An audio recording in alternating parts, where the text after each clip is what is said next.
Hello guys, welcome back to your YouTube channel SKM study. मैं हूं आपका educator Shiv Mishra और इस वीडियो में मैं आपके लिए लेकर आया हूं हिंदी का सबसे महत्वपूर्ण टॉपिक। भैया करेगा वो है क्या?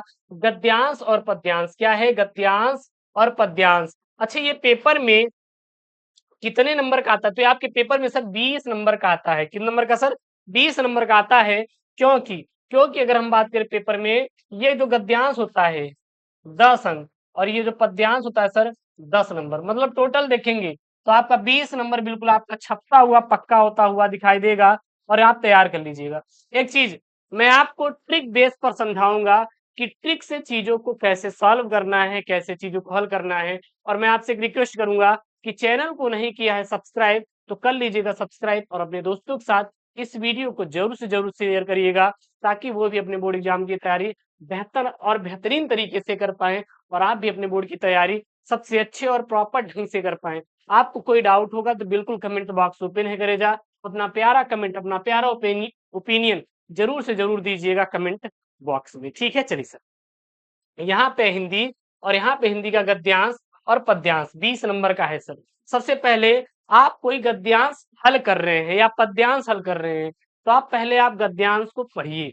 पढ़ने के बाद समझिए कि ये कहाँ से लिया गया है और इसके लेखक कौन है। जैसे ही आपका ये सवाल का आंसर मिलेगा वैसे ही समझ लीजिए कि आपका गद्यांश पूरा सॉल्व और 10 नंबर आपके बिल्कुल कदमों में होगा। देखिएगा सर कैसे। सबसे पहले पढ़ेंगे भूमि का निर्माण। भूमि का निर्माण क्या किया है सर? देवों ने किया है। यहाँ पे बोल रहा है थोड़ा सॉफ्टवेयर का इशू है, बस कुछ सेकंड में ये क्या हो जाएगा सर? सही हो जाएगा। भूमि का निर्माण देवों ने किया है। किसने किया भैया करेजा? देवों ने किया है, कोई दिक्कत नहीं। एक सेकंड इसको थोड़ा सा सर कर लेते हैं। भूमि का निर्माण देवों ने किया है, वह अनंत काल से है। उसके भौतिक रूप सुंदर है और समृद्धि के प्रति सचेत होना हमारा आवश्यक कर्तव्य है। भूमि के पार्थिव स्वरूप के प्रति हम जितने अधिक जागरूक होंगे उतनी ही हमारी राष्ट्रीयता बलवती हो सकेगी। यह पृथ्वी सच्चे अर्थों में समस्त राष्ट्रीय विचारधाराओं की क्या है? जननी है। जो राष्ट्रीयता पृथ्वी के साथ नहीं जुड़ी है वो क्या होती है? निर्मूल होती है। राष्ट्रीयता की जड़ें पृथ्वी में जितनी गहरी होंगी उतना ही राष्ट्रीय भावों का अंकुर पल्लवित होगा। इसीलिए पृथ्वी के भौतिक स्वरूप की आद्योपांत जानकारी प्राप्त करना, उसकी सुंदरता, उपयोगिता और महिमा को पहचानना हमारा क्या है सर? आवश्यक धर्म है। दैट्स द गद्यांश। ये क्या सर जी? गद्यांश है। चलिए, ये गद्यांश हो गया। अब मैं आपसे यहाँ पे एक सवाल पूछता हूँ कि ये किस चैप्टर से लिया गया है। बहुत इंपॉर्टेंट चीज बता रहा हूँ, ये किस चैप्टर से लिया गया है और इसके लेखक कौन है? क्योंकि गद्यांश में लेखक आते हैं, पद्यांश में कवि आते हैं। तो यहाँ पे एक चीज शब्द आपको दिखाई दे रहा है सर, भूमि दिखाई दे रहा है। और क्या दिखाई दे रहा है करेजा? और क्या दिखाई दे रहा है? भूमि फिर से दिखाई दिया। ठीक है ना? अरे भैया, राष्ट्र राष्ट्र राष्ट्र। जब राष्ट्र शब्द कहीं जुड़ा हुआ आ जाए तो सीधा यार आंख बंद करके ठोको। राष्ट्र का स्वरूप क्या बोलेंगे सर? राष्ट्र का स्वरूप। अच्छा, एक ट्रिक मैंने आपको बताया था। ट्रिक सर क्या था? वो था रावा। रा मतलब राष्ट्र का स्वरूप और वाह मतलब क्या हो जाएगा सर? वासुदेव शरण अग्रवाल। वासुदेव शरण अग्रवाल। अब समझ में आया कि नहीं? अगर समझ में आया तो वीडियो को लाइक करके शेयर जरूर कर दीजिएगा। हमें नहीं सुनना है, वीडियो को लाइक करके शेयर जरूर कर दीजिएगा अगर ये समझ में आया तो। राष्ट्र के स्वरूप के लेखक कौन है? वासुदेव शरण अग्रवाल। ट्रिक क्या है सर? अप्रोच क्या है? रावा। रा मतलब राज का स्वरूप, वाह मतलब सर वासुदेव शरण अग्रवाल। ये समझ में आया कि नहीं? एक बार सभी बच्चे अपना प्यारा सा ओपिनियन, प्यारा सा कमेंट जरूर से जरूर कर देंगे। चलिए सर, देखते हैं यहाँ पे सबसे पहला प्रश्न। उपयुक्त गद्यांश के शीर्षक एवं लेखक का नाम लिखिए। पहला प्रश्न, राष्ट्रभूमि के प्रति हमारा आवश्यक कर्तव्य क्या है? किस प्रकार की राष्ट्रीयता लेखक ने निर्मिल कहा है? और यह पृथ्वी सच्चे अर्थों में क्या है? रेखांकित अंश की व्याख्या कीजिए। सभी प्रश्नों का आंसर देंगे एक एक करके।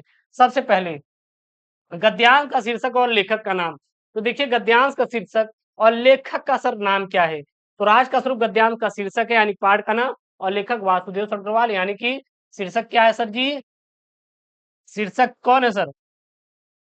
सर राष्ट्र का स्वरूप है। क्या है? राष्ट्र का स्वरूप है। सर लेखक का नाम वासुदेव शरण अग्रवाल है सर। वासुदेव शरण अग्रवाल है। दैट्स क्लियर ना? ध्यान दीजिएगा। उसके बाद क्या है यहाँ पे? राष्ट्रभूमि के प्रति हमारा आवश्यक कर्तव्य क्या है? राष्ट्रभूमि के प्रति हमारा आवश्यक कर्तव्य क्या है? देखिए देखिए भौतिक रूप, सौंदर्य और समृद्धि के प्रति सचेत होना हमारा क्या है? आवश्यक कर्तव्य है। यानी कि ये हो गया करेजा पहले दूसरे वाले का आंसर। ये क्या हो गया सर? दूसरे वाले का आंसर। उसके बाद किस प्रकार की राष्ट्रीयता को लेखक ने निर्मूल कहा है? तो किस प्रकार की राष्ट्रीयता लेखक ने निर्मूल कहा है? तो निर्मूल होती है। कौन निर्मूल होती है? जो राष्ट्रीयता जो राष्ट्रीयता पृथ्वी के साथ नहीं जुड़ी होती है वो निर्मूल होती है। ये तीसरे का आंसर हो गया। ये तीसरे का आंसर हो गया। उसके बाद यह पृथ्वी सच्चे अर्थों में क्या है? तो यह पृथ्वी सच्चे अर्थों में समस्त राष्ट्रीय विचारधाराओं की जननी। देखिए ये आपका आंसर चौथे वाले का आंसर हो जाएगा। यह पृथ्वी सच्चे अर्थों में समस्त राष्ट्रीय विचारधाराओं की जननी है। और यह चौथा वाला आंसर। पांचवा रेखांकित अंश की व्याख्या है, लिख देंगे बढ़ा चढ़ा के, कोई दिक्कत नहीं। चलिए सर एक एक करके देखते हैं। जब भी आप प्रश्नों को सॉल्व कर रहे हैं, कोई भी गद्यांश सॉल्व करें, सबसे पहले आप गद्यांश का शुरू वाले का, फिर dot dot dot dot dot dot last वाले का आप करके लिख देंगे। उसके बाद देखिए पहला प्रश्न, उपयुक्त गद्यांश के शीर्षक एवं लेखक का नाम लिखिए। तो प्रस्तुत गद्यांश का शीर्षक राष्ट्र का स्वरूप है और इसके लेखक वासुदेव शरण अग्रवाल है। क्लियर है? उसके बाद अगला है यहाँ पे, राष्ट्रभूमि के प्रति हमारा आवश्यक कर्तव्य क्या है? राष्ट्रभूमि के प्रति हमारा आवश्यक कर्तव्य उसके भौतिक रूप, सौंदर्य और समृद्धि के प्रति क्या होना? सचेत होना है। अगला यहाँ पे, किस प्रकार की राष्ट्रीयता को लेखक ने निर्मूल कहा है? तो लेखक ने कहा कि जो राष्ट्रीयता पृथ्वी के साथ नहीं जुड़ी हुई है वो क्या होती है? निर्मूल होती है। यह पृथ्वी सच्चे अर्थों में क्या है? तो यह पृथ्वी सच्चे अर्थों में समस्त राष्ट्रीय विचारधाराओं की क्या सर? जननी है। क्या है? जननी है। क्लियर है? चलिए सर अगला है, रेखांकित अंश की व्याख्या कीजिए। यानी कि ये जो है इसी को आप बढ़ा चढ़ा के लिख देंगे बस, और इसमें कुछ भी नहीं करना रहता। ये जो नीचे लिखा है ना, इसी को डायरेक्ट छाप देना या इसी को आप बढ़ा चढ़ा के लिख देना, ये तो आप खुद से कर लोगे। यहाँ तक किसी बच्चे को डाउट, कोई डाउट नहीं है। चलिए सर अगला यहाँ पे आपका सर पद्यांश है। ये सर जो पद्यांश है सर 10 नंबर का है, बहुत ही प्यारा पद्यांश है सर, 10 नंबर का सर ये पद्यांश है। पद्यांश है क्या? नील परिधान बीच सुकुमार खिल रहा मृदुल अध खुला अंग।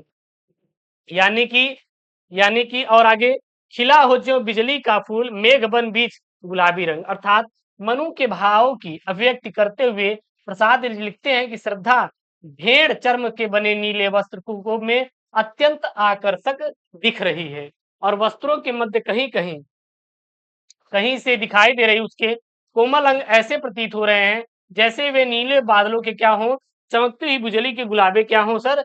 रंग हो, गुलाबी गुलाबी फूल हो। ठीक है ना? उसके बाद, ओह मुख पश्चिम के व्योम बीज जब घिरते हो घनश्याम, अरुण रवि मंडल उनको भेद दिखाई देता हो छवि धाम। अर्थात नीले वस्त्र के मध्य श्रद्धा के लालिमा युक्त तेज मुख को देख ऐसा आभास होता है कि मानो सांझ के समय काले बादलों को भेद कर चारों ओर लाल किरणें विखेरता सूर्य शोभा शोभायमान हो रहा है, शोभायमान हो रहा है। तो ये आपका गद्यांश है सर, सॉरी ये पद्यांश है, और ये पद्यांश का इसका सर अर्थ है। ये क्या है? ध्यान दीजिएगा, ये इसका अर्थ है। यहाँ पे ये पद्यांश ये अर्थ है, और यही पढ़ने का सबसे अच्छा ट्रिक, सबसे अच्छा अप्रोच होता है। देखिए टीचर्स क्या करते हैं, वो क्या करते हैं, वो डायरेक्ट ही आएंगे, इसको ही समझा देंगे। लेकिन नहीं, बच्चों को जब इसका ये हिंदी भी देंगे ना, तब मजा आता है पढ़ने में और फिर मजा आता है पढ़ाने में। नहीं तो दोनों लोगों को मजा आनी चाहिए ना, ऐसा नहीं कि केवल मुझे ही मजा आ रही है। भाई साहब पेपर आपको देना है, केवल वो चीज मुझे ही समझ में आ रही है, आपको समझ नहीं आ रहा है, कोई पढ़ने का पढ़ाने का कोई मतलब नहीं रह गया, क्योंकि आपको भी वो चीजें प्रॉपर वे में समझ में आनी ही चाहिए। क्लियर है ना? पहला है, पहाड़ का शीर्षक और कवि का नाम। उपयुक्त कविता में किसके रूप का वर्णन किया गया है? बिजली के फूल से क्या तात्पर्य है? उपयुक्त में कौन सा अलंकार है? रेखांकित अंश की व्याख्या कीजिए।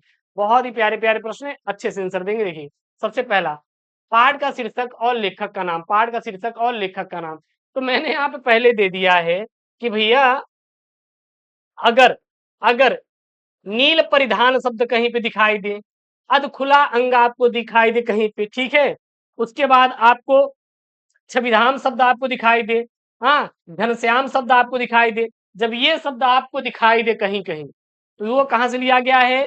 श्रद्धा मनु से लिया गया है। कहाँ से लिया गया है? श्रद्धा मनु पाठ से लिया गया है। और श्रद्धा मनु के लेखक जयशंकर प्रसाद हैं। जयशंकर प्रसाद है। तो लिखेंगे, और लिखने से पहले, आंसर देने से पहले आप इसके शुरू का 2-3 शब्द और लास्ट का 2-3 शब्द लेके डॉट डॉट डॉट कर देना। देखिए यहाँ पे जैसे है, नील परिधान बीच dot dot dot dot dot dot last में। क्लियर है ना? ध्यान दीजिएगा। पाठ का शीर्षक और कवि का नाम लिखिए। तो प्रस्तुत पाठ का शीर्षक श्रद्धा मनु, और इसके लेखक यानी रचयिता कवि का नाम क्या है सर? जयशंकर प्रसाद है। कौन है सर? जयशंकर प्रसाद है। बहुत ही प्यारा आंसर दिया हम लोगों ने। चलिए अगला यहाँ पे सर, उपयुक्त कविता में किसके रूप का वर्णन किया गया है? तो प्रस्तुत कविता में श्रद्धा के रूप का, श्रद्धा प्रस्तुत कविता में श्रद्धा के रूप सौंदर्य का वर्णन किया गया है।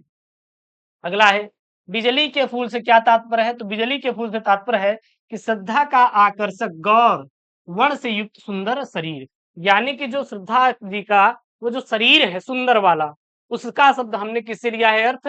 बिजली के फूल से लिया गया है। कि यानी कि जो श्रद्धा जी का शरीर है, श्रद्धा श्रद्धा का आकर्षक जो शरीर है वो गुलाबी रंग है एकदम। हाँ, उसका तात्पर्य क्या है? बिजली के फूल से है। ठीक है ना? कोई डाउट कोई दिक्कत हो तो बिल्कुल कमेंट में छाप देना, इंपॉर्टेंट है ये सब।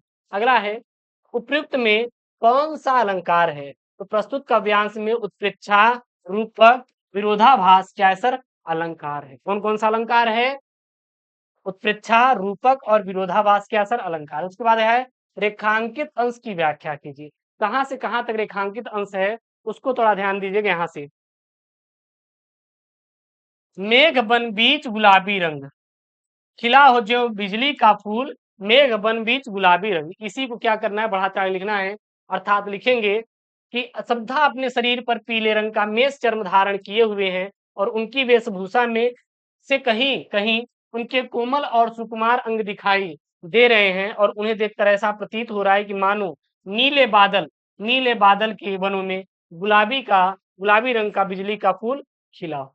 ठीक है ना? ये आपका करेक्ट वाला आंसर है, और इसको आप छाप लीजिएगा। और यहाँ पर मैंने आपको बताया क्लास 12th हिंदी का सबसे बेहद ही ज्यादा सर इंपॉर्टेंट वाला सर गद्यांश पद्यांश बिल्कुल 20 नंबर वाला सबका है, और आप इसे तैयार करके ही बोर्ड परीक्षा को देने जाएं, मैं यही आपसे आशा करूंगा।